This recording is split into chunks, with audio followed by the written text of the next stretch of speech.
Super Saravana ஸ்டோர்ஸ்ல December 16 இருந்து ஜனவரி 15 வரைக்கும் ஒவ்வொரு பிரான்ச்லயும் ஒரு கஸ்டமருக்கு ₹1,00,000 மதிப்புள்ள தங்க நகை பண்டிகை பரிசு. சொந்த வீடு வாங்க ஸ்டெப் ஸ்டோனுக்கு வாங்க. Step stone. பராசக்தியை பேசுறீங்கல்ல, இன்னைக்குள்ள பராசக்தியை பேசுறீங்களா, அன்னைக்குள்ள பராசக்தியினுடைய வசனத்தை இன்னைக்கு எடுத்து போடுவதற்கும் தமிழக அரசு தயாரா இருக்கு. ஏன் இல்லை? உங்களுடைய தந்தை எழுதுனது தானே, திமுகவினுடைய ஒரு அங்கம் தானே அவர், கலைஞர். ஏன் அதை போடுறதுக்கு தயங்குது? ஒரே ஒரு விஷயம் மட்டும் தேவை, என்னால் உறுதியாக பதிவு பண்ண முடியும். ஒரு திரைப்படத்தை பார்த்து பயப்படுது இந்த ஒன்றியமும் மாநிலம்னா அது தலைவர் தளபதியினுடைய படமாக மட்டும்தான் இருக்குன்றது தான் இங்கே பதிவு. இந்த படத்துக்கு எங்கேயாவது ஒரு சின்ன சலசலப்பு, ஒரு ஆர்ப்பாட்டம், ஒரு போராட்டம் ஏதாவது நடந்தது, தனக்கான ஆயுதமாக மக்களை பயன்படுத்தாதவங்க.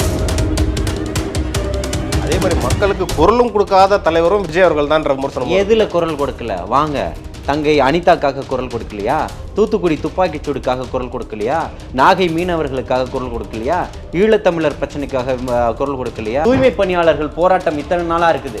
நீங்கள் கம்யூனிசமாக இருக்கிறீங்களே, கம்யூனிஸ்டினுடைய ஆட்கள் தானே போராட்டம் பண்ணிக்கிட்டு இருக்கிறாங்க. பேருந்து ஓட்டுநர்கள் தொழிற்சங்கம் போராட்டம் நடத்திக்கிட்டு இருக்குது, ஆசிரியர்கள் போராட்டம் நடந்துகிட்டு இருக்குது, செவிலியர்கள் போராட்டம் நடந்துகிட்டு இருக்குது. நீங்கள் உண்மையான கம்யூனிஸ்டா இல்லை ஏகாதிபத்தியத்தினுடைய கம்யூனிஸ்டுக்கு துணை போகக்கூடியவராக இருக்கிறாரா இன்னைக்கு?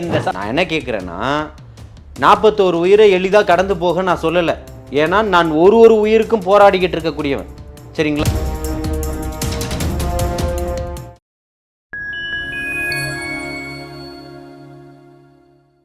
ஃபைன் டைம் நேயர்களுக்கு வணக்கம். இன்று நம்மோடு இணைந்திருப்பவர் தாவேகாவின் ஆதரவாளர் திரு ஜல்லிக்கட்டு ஜலீல் அவர்கள். வணக்கம். வாழ்த்துக்கள். ஜனநாயகன் படம் அது தொடர்பான வழக்கு ஹைகோர்ட்டில் இன்னைக்கு வந்துச்சு. அப்போ நீதிபதி திருமதி PT ஆஷா அவர்கள் ஒரு கடுமையான குற்றச்சாட்டையும் வச்சுருந்தாங்க. என்னன்னா, ஜனநாயகனுக்கு எதிரான அந்த புகாரே ஆபத்தானது, இந்த மாதிரி புகாரை நாங்கள் ஊக்குவிக்கவே மாட்டோம் அப்படின்னு சொல்லியிருந்தாங்க. இன்னொரு முக்கியமான விஷயம் என்னன்னு பார்த்தீங்கன்னா, இந்த படத்தை மறு ஆய்வுக்கு அனுப்புனதை ரொம்ப தவறானது, அதை நான் ரத்து பண்ணுறேன்னு சொல்லியிருக்காங்க. இது உங்களுடைய கருத்து? அதாவது ஒரு தமிழகத்தினுடைய வரலாற்றில் மிகப்பெரிய ஒரு எழுச்சியும் ஒரு மிகப்பெரிய ஒரு மாற்றத்தையும் கொண்டு வந்துடலாம் நினைக்கக்கூடிய மக்களுக்கான ஒரு தலைவரை இந்த ஒரு படத்தை தடை பண்ணி காலதாமதப்படுத்தி அவரை ஒரு வழிக்கு கொண்டு வந்துடலாம் நினைப்பதும், இல்லை இதை தாமதப்படுத்துவதால் இந்த படத்தை நம்ம ஓட விடாமல் பண்ணிடுவோம் அப்படின்ற ஒரு மனப்பான்மையில் இருக்கக்கூடிய ஒரு பாசிச சிந்தனையை அடித்து நொறுக்கி இருக்கு PT ஆஷா அவர்களுடைய அந்த கேள்வி கணைகள் நான் சொல்கிறேன். அப்படி பார்த்தா பராசக்தி படத்துக்கு கூட தான் இன்னும் சான்றிதழ் கொடுக்கல, அந்த சென்சார் சான்றிதழ். அப்போ அவங்களுக்கும் நெருக்கடி கொடுக்குற மாதிரி தானே இருக்கு. பராசக்திக்கு பார்த்தீங்கன்னா கொடுக்காம இல்லை, கொடுத்துருக்காங்க. அவங்க கொடுத்ததை எங்களுக்கு UA வேண்டாம் அப்படின்ற ஒரு முறையில் தான் அவங்க போயிருக்காங்க. அப்படி எந்த திரைப்படமும் போன மாதிரி இப்போ போயிருக்கா இல்லையான்றது எனக்கு தெரியலை. சமீப காலங்களில் இப்போ பார்த்திங்கன்னா அவங்க நினச்சிருந்தா அவங்க திரையிடல் பண்ணியிருக்கலாம். அவங்களுக்கு அவங்க போகிறாங்கன்னா அதுக்கு என்ன காரணம்ன்றதுல தெரில. நம்ம ஜனநாயகனுக்கு இந்த மாதிரி தடைகள் இருக்கும்போது நம்ம படம் ஓடிடுச்சுன்னா அடுத்து ஜனநாயகம் ஒரே ஒரு விஷயம் மட்டும், இங்கே பராசக்தி நிறுத்தப்படுதா, பராசக்தி தடுக்கப்படுதானா? இல்லை, பராசக்திக்கெல்லாம் கொடுத்துட்டாங்க, அவங்க என்ன பண்ணிக்கிட்டோம். இப்போ அவங்க போகிறது அவங்களுடைய சொந்த தயாரிப்பு நிறுவனத்தினுடைய சொந்த ஒரு முடிவு. இவங்க ஏற்கனவே ஜனநாயகனுக்கு பார்த்திங்கன்னா UA சர்டிஃபிகேட் கொடுத்ததை தான் எங்களுக்கு கொடுங்கன்னு சொல்கிறாங்க. அந்த மறு ஆய்வுக்கு போனதான் நீதியரசர் PT ஆஷா அவர்கள் அதை தான் நிறுத்துகிறாங்க, இதை நீங்கள் கொடுக்கணும்னு சொல்கிறாங்க. இவங்க நாங்கள் மேல்முறையீடு போவோம்னு சொல்கிறாங்க. இதுதான் பாசிசத்தினுடைய ஆளுமை. இல்லை, அதில் என்ன சொல்கிறாங்கன்னா, அந்த படத்தில் இந்த பாதுகாப்பு தொடர்பான சின்னங்கள்லாம் பயன்படுத்தியிருக்காங்க. அது குறிப்பாக ஒரு ஆலோசனை பெற்று இதை பயன்படுத்தியிருந்தா பரவாயில்ல, இது தவறானதுன்றது தான் அவங்களோட. எப்படி நீங்கள் அந்த தணிக்கை குழு இந்த படத்தை பார்த்து அந்த UA சர்டிஃபிகேட்டை அறிவிச்சிங்க? உங்களுடைய வாதத்தை நான் ஏற்கிறதுக்கு தயாராக இருக்கிறேன் இல்லையா? பொதுஜன மக்களில் நான் ஒருத்தன் தயாராக இருக்கிறேன். ஜலீலாக பார்க்காதீங்க, தமிழக வெற்றி கழகத்தினுடைய ஆதரவாளனாக பார்க்காதீங்க, ஒரு சமூக செயற்பாட்டாளராகவும் பார்க்காதீங்க. சாதாரண ஒரு பொதுமக்களினுடைய கேள்வி. இந்த படத்தை நீங்கள் பார்த்ததற்கு பிறகு தான் UA சான்றிதழ் நீங்கள் வழங்குறீங்க. UA சான்றிதழ் எந்த அடிப்படையில் வழங்குனீங்கன்றது தான் PT ஆஷா அவர்களுடைய நீதியரசனுடைய கேள்வியாகவும் அங்கே அதுதானே இருக்குது. அதை கொடுங்கன்னு தானே அவங்க சொல்கிறாங்க. அந்த படக்குழு தரப்புல ஆதரவான வக்கீல் பராசரன் அவர்கள் கூட இதே கேள்வி தான் கேட்டுக்காரு. என்னன்னா, தணிக்கைக்குள்ள 5 பேர் இருந்திருக்காங்க, அதுல 4 பேர் ஒரே கருத்தை சொல்றாங்க. ஒருத்தருடைய கருத்துக்களை மட்டும் நீங்க எப்படி இது பண்றீங்க? கோவால எப்படி ஆட்சி அமைச்சாங்க தெரியுமா? பாஜக ஜெயிச்சுதாங்க. ஒரே ஒரு சீட்டு இருந்த பாஜக அங்கே முதல்வராக ஆட்சி அமைச்சது. இதுதான் பாசிசத்தினுடைய அடக்குமுறை, பாசிசத்தினுடைய ஊடுருவல். அந்த ஊடுருவல் வந்து இப்படி தான் வேலை செய்யும்னு சொல்கிறேன். ஏன்னா இன்னொரு பக்கம் பார்த்தீங்கன்னா ஜனவரி 12ஆம் தேதி திரு விஜய் அவர்களுக்கு சிபிஐ சம்மன் கொடுத்துருக்காங்க கரூர் தொடர்பான வழக்கில். இப்போ வந்து 12ஆம் தேதி உச்சநீதிமன்றத்திலேயே இந்த வழக்கு வரப்போகுது. இப்போ ரெண்டுமே ஒரே தரப்பில் வரும்போது விஜய் அவர்களுக்கு ஒரு கூடுதல் நெருக்கடி தானே இது? நீங்கள் திருப்பியும் நீங்கள் சொல்கிற நீங்கள் இந்த வந்து ஒரு வழக்கினுடைய விசாரணை வந்து இன்றைக்கி ஒட்டுமொத்த ஒன்றியமும் இன்றைக்கி கவனிச்சுக்கிட்டு இருந்தது. புரியுதுங்களா? நீங்கள் இப்போ வந்து எந்த இடத்துலையுமே அவர் குற்றவாளின்றதை எந்த இடத்துலையுமே பதிவு பண்ணல. நடந்த சம்பவம் தான் என்னன்றது தான் இங்கே கேள்விகள். இதை தாண்டி ஒரு உச்சநீதிமன்றத்தினுடைய ஒரு ஓய்வு பெற்ற தலைமை நீதிபதியினான ஒரு குழுக்கள் தான் அந்த இடத்த வந்து இந்த விசாரணை ஆணையத்தை முடிவுக்கு கொண்டு வரணும்ன்றது ஒன்று இருக்கு. நீங்கள் வழக்கினுடைய விசாரணைக்கு அந்த பஸ்ஸை ஓட்டின தம்பி அஜித்குமாரை கூட நீங்கள் கூப்பிட்டு விசாரிச்சிருக்கீங்க. அந்த பஸ்ஸுக்கு கிளீனராக இருந்த பையனை கூட கூப்பிட்டு நீங்கள் விசாரிச்சிருக்கீங்க. நீங்கள் அப்படி விசாரிக்கும் போது எல்லாரையுமே ஒவ்வொருத்தராக விசாரிக்கும் போது இன்னைக்கு அவரை நோக்கி அந்த பயணம் இருந்ததுனால அவர் விசாரிப்பதற்காக அழைத்திருக்கிறாங்க. அது வந்து இவங்க வந்து ஒரு நெருக்கடி கொடுத்துருவாங்க, அதை வந்து இப்படி கட்டமைச்சிருவாங்க அப்படின்றதெல்லாம் நமக்கு ஏற்ற மாதிரி இதை வளர்ச்சிக்கலாம் அப்படின்னு நினச்சாங்கன்னா உங்களை போன்ற அரசியலில் மிகப்பெரிய ஒரு முட்டாள்கள் யாருமே இருக்கவே முடியாது. நீங்கள் ஒரு பக்கம் அரசியல் முட்டாள் நீங்கள் சொல்லிட்டீங்க, இன்னொரு பக்கம் ஜனநாயகனுக்கு வந்து சென்சார் கொடுக்காததுக்கு சம்பந்தமே இல்லாமல் திமுகவை பற்றி திட்டுறது வந்து நியாயமே இல்லை. ஜனநாயகன் படத்துக்கு சென்சார் கொடுக்கல, அது சென்ட்ரல் கவர்மெண்ட் சம்மந்தமானது. ஆனால் அதுக்கும் திமுக தான் சம்மந்தன்ற மாதிரி பல தாவகாவினர் சொல்லிக்கிட்டு இருக்காங்கல்ல. இல்லை திமுக, நான் என்ன கேட்குறேன்னா, திமுக வந்து அங்கே இருக்கக்கூடிய ஆளும் தரப்பினுடைய ஒரு மறுமுகம் தான், அதில் மாற்று கருத்தே கிடையாது. புரியுதுங்களா? நீங்கள் வந்து இங்கே தேட்டர் கண்ட்ரோலில் மத்திய அரசாங்கமாக வச்சுருக்கு, யார் வச்சுருக்கா சொல்லுங்கள்? தேட்டர் சங்க ஓனர்கள்லாம் இருக்காங்க, அவங்க தரப்பில் இருக்கலாம். இல்லை அதே ஆளக்கூடிய அளவுக்கு இன்றைக்கி யார் இருக்கா? உங்களுடைய கம்பெனி தான் இருக்குது இல்லையா? அதுக்கு துணை கம்பெனியாக இன்றைக்கி ஒரு கம்பெனி தான் உங்களுடைய பராசக்தியை கொண்டு வருது. ஆனால் நீங்கள் இப்படி சொல்லிட்டீங்க. ஆனால் ஜனநாயகனுக்கு தான் அதிக ஸ்க்ரீன்ஸ் கொடுத்துருக்காங்க, கிட்டத்தட்ட 650 ஸ்க்ரீன்ஸ் கிட்ட கொடுத்துருக்காங்க. பராசக்தி கம்மியாக தான் கொடுத்துருக்காங்க. இல்லை நான் என்ன கேட்குறேன்னா, நீங்கள் அதிகமாக கொடுத்தீங்க கம்மியாக கொடுத்தீங்கன்றது இல்லை. சகோதரர் சிவகார்த்திகேயன் மேலே எனக்கு தனிப்பட்ட கருத்துக்கள் இல்லை. இன்னொரு விஷயம், நான் வந்து பொலிட்டிக்கலாக வந்து நான் பேசக்கூடியவன். இந்த படத்துக்கான இருக்கக்கூடிய உரிமை மீறலை தான் நான் பேசுகிறேன்னே தவிர ஒரு படத்துக்கு நான் வந்து வக்காலத்து வாங்குறதுக்காக நான் வரல. இந்த இடத்துல ஜனநாயகனுடைய உரிமை பறிக்கப்படுதுன்னு தான் பேசுகிறேன். நான் ஒரு ஜனநாயகன்ற அடிப்படையில். புரியுதுங்களா? அப்போது இந்த ஜனநாயகனுக்கு என்ன நடக்குதுன்றதை நம்ம சொல்லணும். இப்படி வந்து இந்த திரைப்படத்தை வந்து பார்த்தீங்கன்னா நீங்கள் அந்த நோக்கத்தோடு தான் பார்க்கணுமே தவிர்த்து, இன்னைக்கு ஒரு ரைடு கதிரானந்த் அவர்கள் வீட்டில் நடக்குது, எம்பியினுடைய வீட்டில் நடக்குது, உடனடியாக முதலமைச்சர் டெல்லி பயணம் புறப்படுறாரு.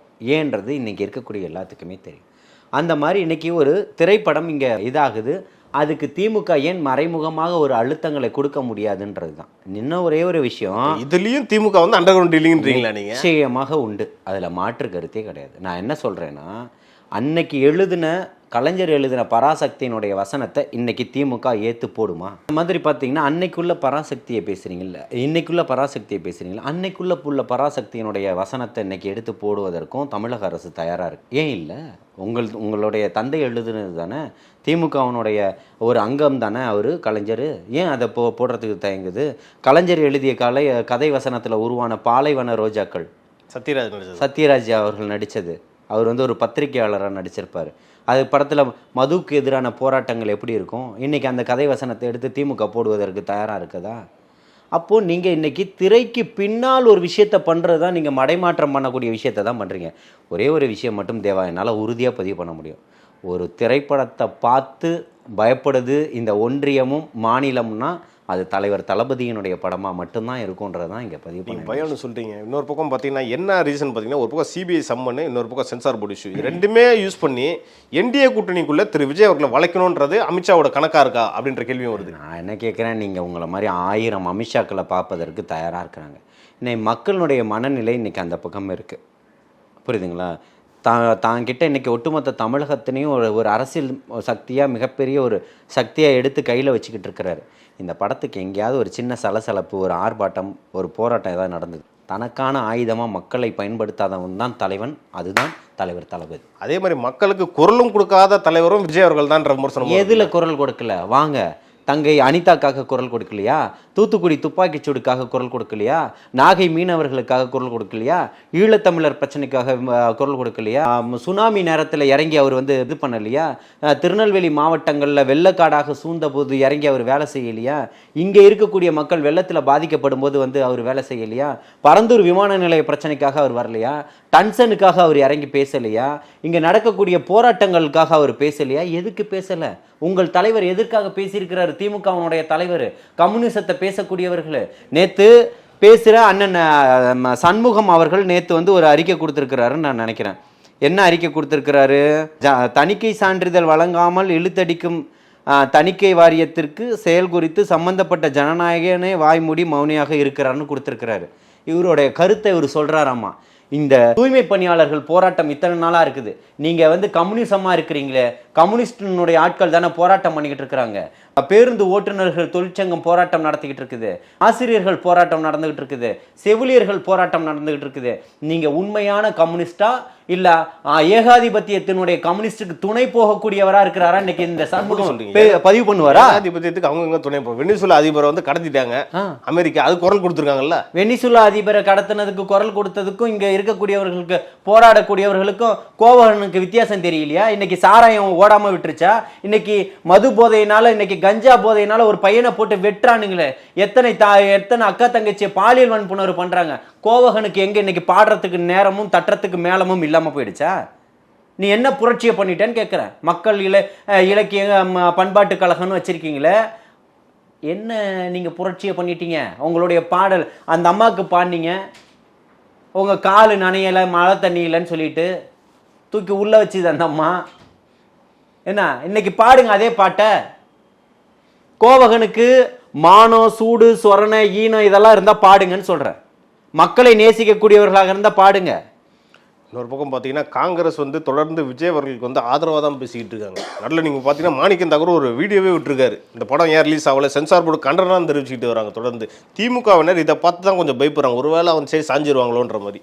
இல்லை, நான் வந்து இப்போ நீங்கள் வந்து இப்போ கண்டனம் தெரிவிப்பதும் இந்த மாதிரி ஒரு செயல்களுக்குள்ளே இருப்பதும் இது வந்து அரசியலினுடைய நாகரிகம், அப்படி தானே பார்க்குறீங்க? இப்போ பாஜகவில் இருக்கக்கூடிய யாரோ ஒருத்தருக்கு ஒரு நியாயவாதிகள் யாரும் அந்த பக்கம் இல்லைன்னு வச்சுக்கோங்களேன், ஏதோ ஒருத்தருக்கு ஒரு ஒரு ஒரு ஒரு பிரச்சனைனா எங்கேயோ ஒரு இடத்துக்கு போகிறாரு, அந்த இடத்துல ஒரு பிரச்சனை அப்படின்னா அந்த இடத்துல பொதுமக்களாக ஒரு அரசியல் கட்சியினுடைய ஆளுமைகளாக குரல் கொடுப்பது ஜனநாயகம். அதுதான் இந்திய அரசியல் சாசன சட்டமும் சொல்லி கொடுக்குது. இந்த கரூர் சம்பவத்தில் பார்த்தீங்கன்னா நடந்த சம்பவம் ஒரு 10-15 நிமிஷத்தில் அதிகபட்சம் 1 ஹவர்னு வச்சுக்கோங்களேன். திரு ரஜினிகாந்த் அவர்கள் வந்து ஒரு ட்வீட் ஒன்று போட்டார். ஆனால் இவ்வளோ பெரிய இஷ்யூ நடக்குது, ஜனநாயகன் படம் ரிலீஸ் ஆகல, சக நடிகரா அவர் கண்டனம் கூட தெரிவிக்க மாட்டார்ன்ற விமர்சனமும் வருது.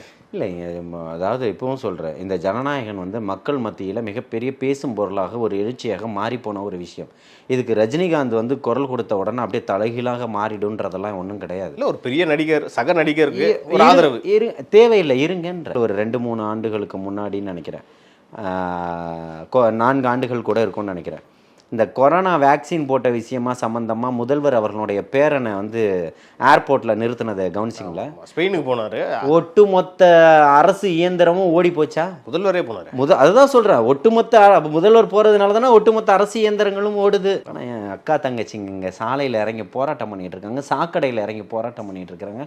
இது இந்த முதல்வருக்கு தெரியல. உன் பேரனுக்கு ஒரு பிரச்சனைன்னா உடனே ஓட தெரிஞ்ச உடனே உங்களுக்கு என் அக்கா தங்கச்சிங்களுக்கு இத்தனை பிரச்சனைகள் கதறிக்கிட்டு இருக்காங்களே, ஏன் இந்த முதல்வரனுடைய காதுல கேட்கல? அதான் கரூருக்கு ஓடினார்ல, நைட்டா எங்க ஓடினாரு? ஏன் கள்ளக்குறிச்சிக்கு ஓடல? ஏன் தங்கச்சி ஸ்ரீமதி பிரச்சனைக்கு ஓடல? ஏன் கோயம்புத்தூர் மாணவி பிரச்சனைக்கு ஓடல? ஏன் அண்ணா நகர் மாணவி பிரச்சனைக்கு ஓடல?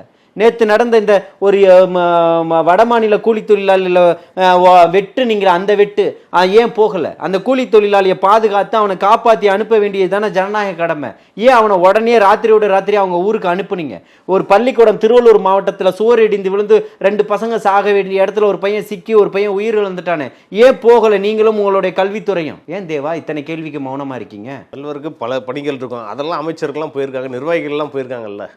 கரூர் சம்பவத்துக்கு போனது மட்டும்தான் அவருடைய வேலை. இல்லை, 41 உயிர்கள் வந்து சாதாரண விஷயம் இல்லைல்ல. அப்போ 70 பேர் கள்ளக்குறிச்சியில், அதை சாதாரணமாக எடுத்துக்கலாமா? அதுக்கு வந்து நிவாரணம்லாம் அறிவிச்சுட்டு இல்லை, நெறியாளராக பேசுங்க. நான் என்ன கேட்குறேன்னா, 41 உயிரை எளிதாக கடந்து போக நான் சொல்லலை, ஏன்னா நான் ஒரு உயிருக்கும் போராடிக்கிட்டு இருக்கக்கூடியவன், சரிங்களா?